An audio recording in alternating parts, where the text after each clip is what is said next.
Hello, everyone. Welcome to episode 14 of the Nevada Entrepreneurs Podcast.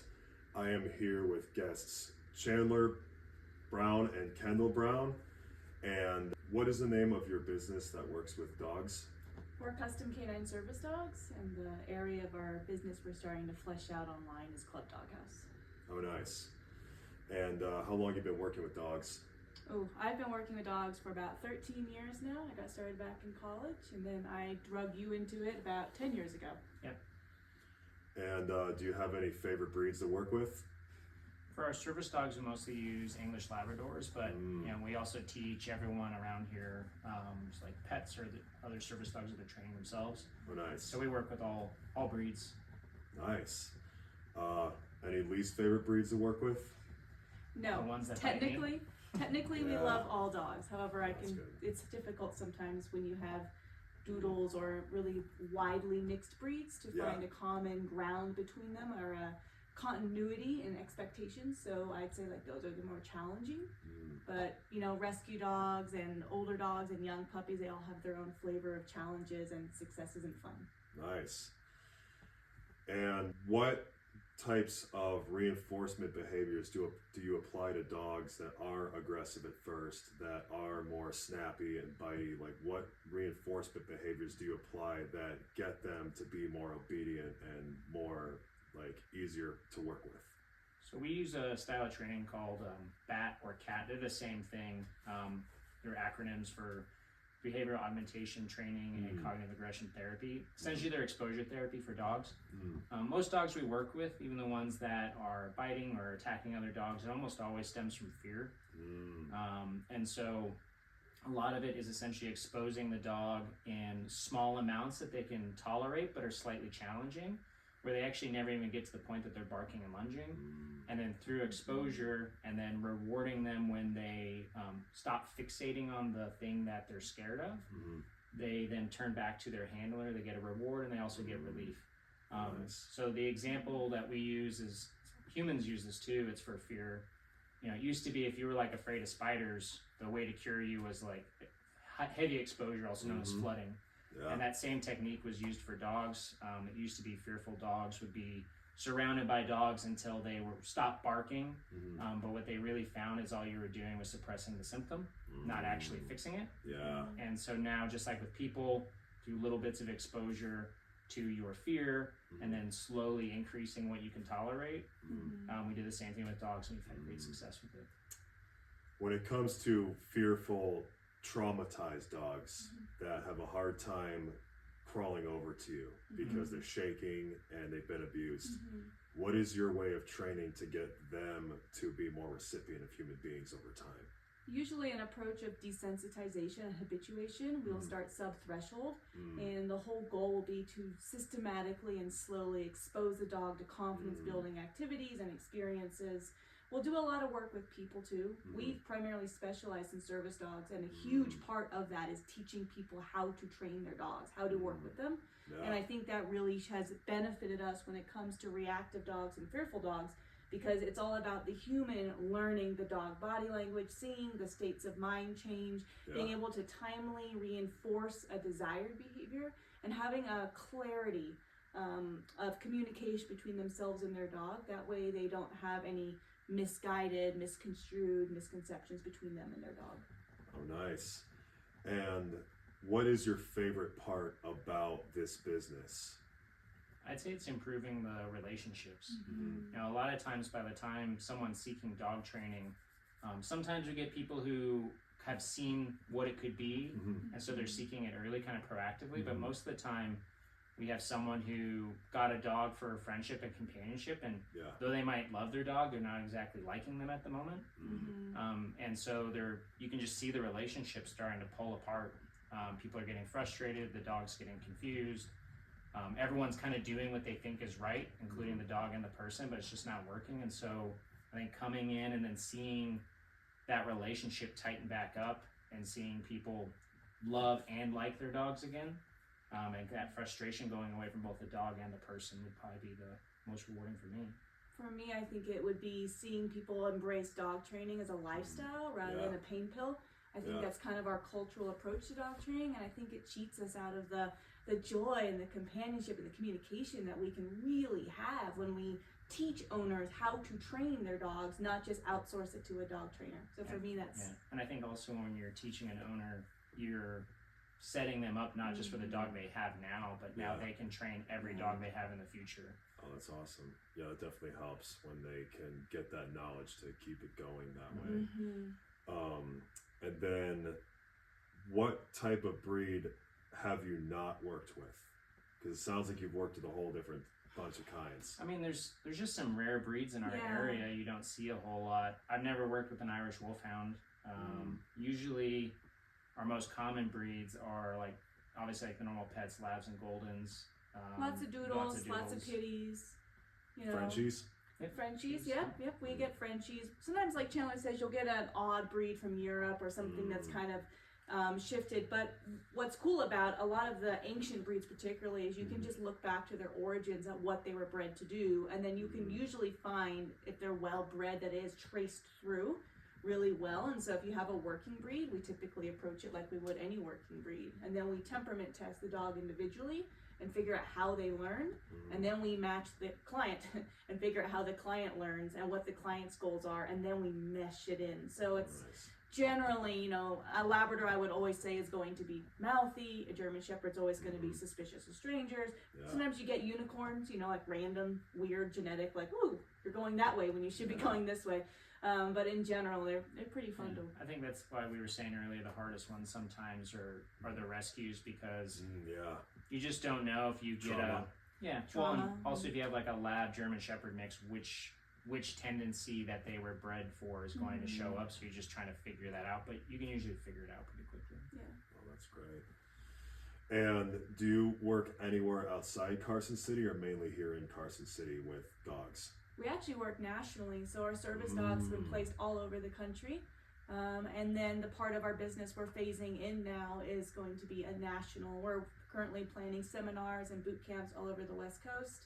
And because it's all online, it's fascinating. We're starting to get people from, the East Coast, from down in Florida, all the way up in Alaska. It's incredible. So we're kind of being able to spread and help more people.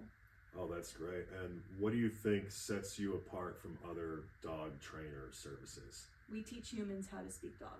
There you go. Very, very important. I think it does the dog a disservice to only teach the dog and then to hand them back to the owner, because at the end of the day, it's like me taking your child for 1 hour a week and being, trying to teach that child how to be a functioning human being, a great civilian, a contributing member of society. So the more we can teach people that dog training is not scary, it's not complicated. You don't need 5 hours a week to do it. You just need to approach it as a lifestyle. And we've seen, for me, that's what stands us apart.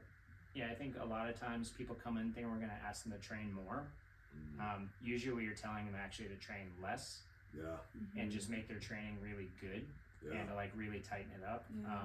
So a lot of what we're doing is do shorter, better training, not more training. Okay. All right, so basically breaking it down to the most important steps and then simplifying it. A huge part of our online, that's literally why we've switched to online, because we're finding that to teach people how to make dog training a lifestyle, you have to coordinate schedules with me. Hourly training just is expensive because there's only so many hours in the day and only so many people we can help. But when we put it online, you can watch any of our 5-minute videos while you have a cup of coffee or an evening whiskey. You can listen to the videos in the car. They're 5 to 15 minutes long, so they're more palatable. They're little snacks instead of sitting down to a huge meal. And so we find that it's been helpful to teach people lifestyle that way, as opposed to clear your schedule, come on in, sit down. You don't know if you're going to get scolded. Dog trainers sometimes can come across as being not always people, or can be sometimes I think just worn out. You see so many of the same issues over and over again, but we try and make it, there's no guilt, it's just fun. No one's born knowing this stuff, and we just try and help. I'd say the other thing we do a lot is when the saying we use to explain why it should be part of your lifestyle is that's how you teach kids. Yeah. Right? No one sits a kid down and says, do 100 reps of thank you, ready, begin. Yeah. Which is how dog training is often taught. Yeah. Like, do 100 reps of sit at my class or I go away. Instead, we're trying to make it the same way you teach thank you to a child, where it's as you're interacting with them in the day, it just fits in. That's how we want dog training to be, where it's as you're just living with your dog, you're like, I'm gonna work on these things throughout my day as they organically show up. How many dogs have either of you owned in your life and like had in your family? Well, like, personally. I didn't grow up in the States, but since I've been back here, we've had Ragnar, our German Shorthair Pit Mix. The first service dog I ever trained was a German Shorthair Rescue. We have Boomer, our pet, who's essentially our demo dog, who's just a big Labrador. And then every year we raise and train a dog for service dog work. That's a huge part of our business. Okay. So from 8 weeks to 14 months, we'll take a Labrador. Labs are just the easiest dogs to train. We specialize in mobility aids, so they want to pick objects up anyways. Yeah. And we'll keep them in our house. So we almost always have a puppy attached to us, a young adult dog that we're actively training, or a dog who's perfect that we're about to hand the keys over essentially to another owner and then bond them together. Oh, nice.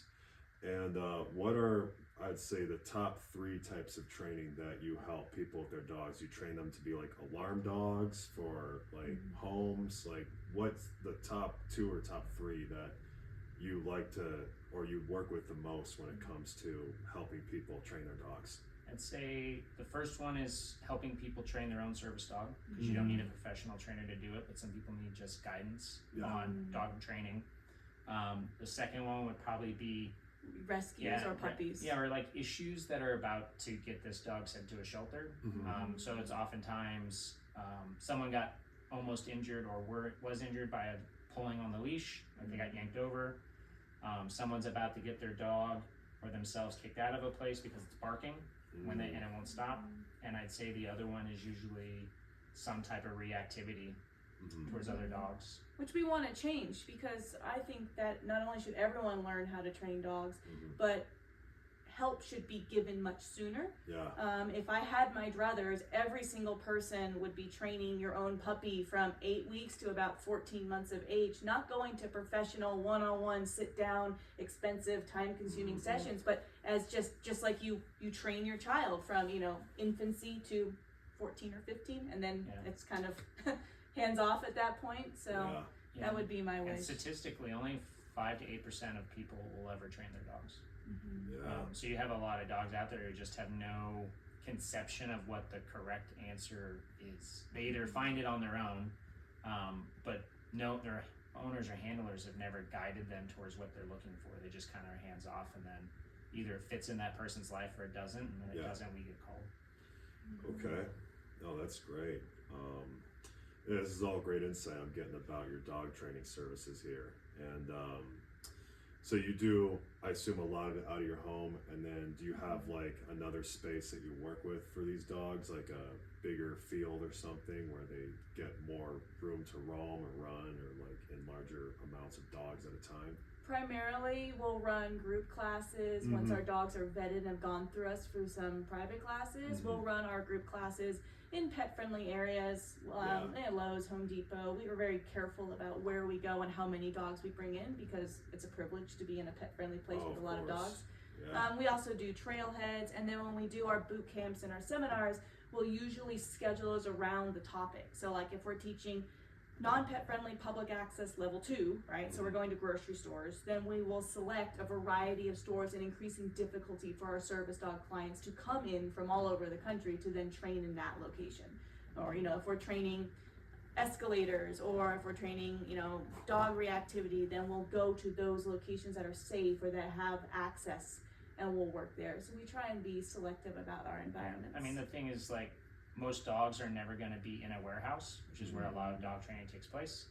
And so instead, we either train at your home, which is where you're having issues at, or if you're having issues on a trail, we go to the trail. So we try and go to the location your dog is struggling, but also the location they're currently going to be successful in. Well, that's why our online system has been so successful, because I want people training their dogs in their home, which is where they live, which is where they get into trouble counter surfing, and barking and digging.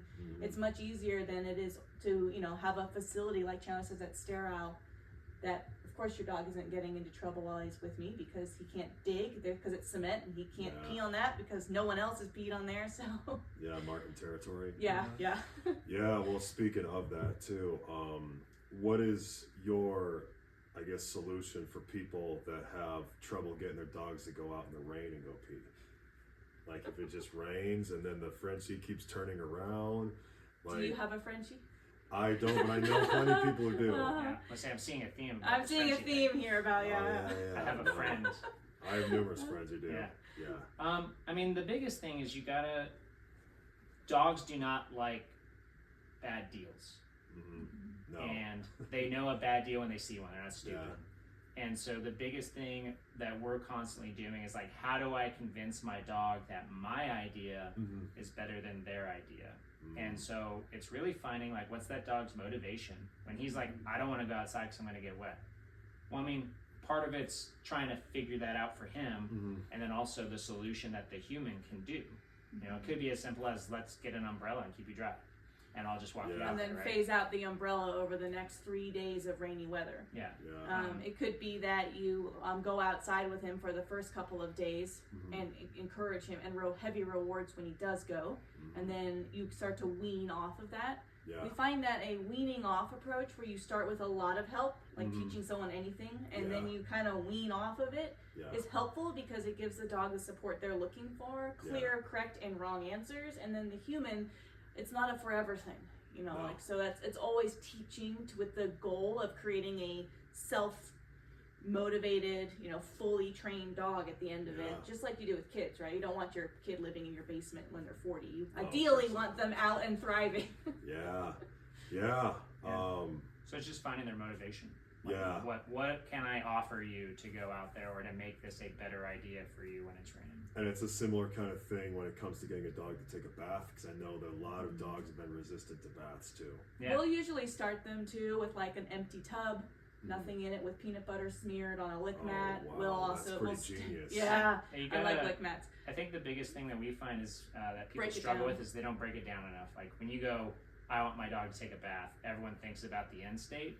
They don't think about the individual pieces to get you there. You know, you've got the shiny floors, you've got the depth of the tub, you have the sound of running water. You could feed your dog every meal in the bathtub for the next 2 weeks. We teach a lot of dogs to do things they don't want to do that way. You might run the water, but not as a shower, just so that their feet are getting wet, but not all of them. And then as this is going on, you're essentially giving them these great treats, so they go, this isn't a bad thing, this is a great thing. I love getting baths because I get all this cool stuff when you bathe me.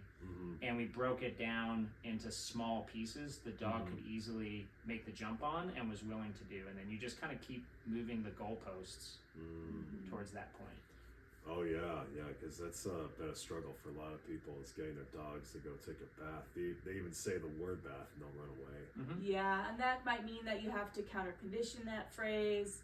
I think too, like Chandler was saying, when you think about the goal of a bath, it can feel like, okay, I have to catch you. So now my dog either thinks we're playing or he thinks that something bad will happen. I shove you in the tub, I'm scrubbing you down, I'm apologizing the whole time because I know you don't like this, but this is very important for your health. And then we do it once every couple of months. You know, we like to... It's this traumatizing experience. For everyone involved. And so our goal is to make it more calm. Instead of a slow, calm, methodical lesson. A treat. Yeah. No, treats can definitely help for sure. They can, and people can view a lot of treats as bribes, but if you move the goalpost, they're no longer becoming a bribe. It becomes a teaching tool. So you will eventually phase out treats. That's totally fine. We find that in the beginning, for most dogs, food is the strongest motivator. You could also play, you know, with a toy in the bathtub. You could invite the dog in with you while you shower if there's room, so that if your dog loves you, I can tell you how many German Shepherds we get in the bathtub that way. Because German Shepherds love their people, and if Dad goes in the shower, they're like, "Oh, I want to come in too." So. This is all great stuff, and those are some good ideas you just gave out about the meals in the bathtub, for example. That'll definitely help a lot of dog owners who watch this and listen to this on Spotify. Is there anything else you wanted to mention about your business, like any kind of specials you got going on or any kind of promotions you want to share? Well, we just opened up our online dog training to Okay. pretty much the entire United States. We've been Nice. really growing it here locally, and Mhm. now we're opening it up. And I'm really excited about it. We've got 3 different tiers. The first tier would start at 5 minutes a week, and then just that's all you need to just Yeah. have a consistency. And the top tier is kind of aimed towards service and working dogs. Okay. And we find that combining the community aspect, we have a thriving, really knowledgeable, loving community online. So we Yeah. find that combining community with these little training snacks, very Mhm. small doses, Yeah. and then we combine that with live workshops and sessions Oh, with cool. ourselves once a month. Ashley sitting right here, talking That's Q&A great. has been like the best mixture for Definitely helps. local in your home with the Yeah. community with the dog trainer with you. So Mhm. hopefully turning dog training into a lifestyle. Oh, that'd be great. Yeah. Anything you wanted to share about it? No, not really. I think my favorite part is just I always get to work with her. So Oh, that's Aww. yeah, sorry. No, you know what? Not every couple can work together, so that's a really good thing you two got going for each other. Yeah, when we first did this, my parents, and I think your parents too. Oh, were everyone like, sat us down. They You were guys are like, gonna "Oh." get a divorce or kill each other. And I think 10 years in now, we're still Wouldn't really enjoying animals it. be a bonding experience though? Man, we have more couple. A huge part of being a dog trainer is like being part shrink. You have to Yeah. go in and repair the Yeah. bond, and then between people and dogs, but also your husband and wife, or your Mhm. mom and your kids, everyone Yeah. can start to get pulled apart. So we definitely use a lot of our dog training skills on each other. Yeah. We absolutely capture and counter condition and Yeah. artificially reinforce and things like that. And we're Nice. actually writing our third book Yeah. about Okay. that. So we've written a couple books on dog training. What are the first 2 books named so people can look for them? Let's Get a Dog is our second book, and our first book is 10 Secrets of a Lazy Dog Trainer. Okay, so 10 Secrets of a Lazy Dog Trainer by Kendall Brown Mhm. and Let's Get a Dog by Kendall Brown. Yep. Yeah, that way they know based on the author who to find. And just fair warning, there's a little bit of cussing in them. It's kind of Oh. like James Harriet meets a dog training manual. Yeah. So I know your audience are delicate. I just want to, preface that. Oh, You not all of guys, them. watch out No, here. not the ones in Vegas. Yeah.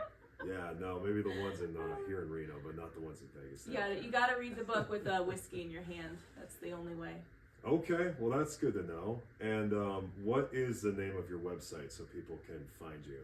CustomCanineServiceDogs.com. All right, CustomCanineServiceDogs.com. And do you two have any social media pages they can follow you at? Facebook and Instagram, same thing at Custom Canine Service Dogs. All right, so there you have it. Custom Canine Service Dogs. Chandler and Kendall are based out of Carson City, but they can work nationwide. Also, you can find us at Nevada-entrepreneurs.com, Nevada_entrepreneurs on Instagram, Impact Social Nights, the out-of-state version of these events on Instagram, like Arizona and other places. And Dylan Rosner, DYLEN-ROSNER is where you can find me. I want to thank you both for being episode 14 of this. Any other closing thoughts you want to share, or do you think we covered our bases? No. We've got it all. It's just really exciting to see other entrepreneurs in Nevada and that you guys are forming this great community, and we're Well, thank happy you. to be a part of it. Yeah, it's really I'm cool. happy to have you. Thank you so much, and Thank thank you for being on this podcast. Please like, subscribe, share this with your friends, and we'll see you in the next one.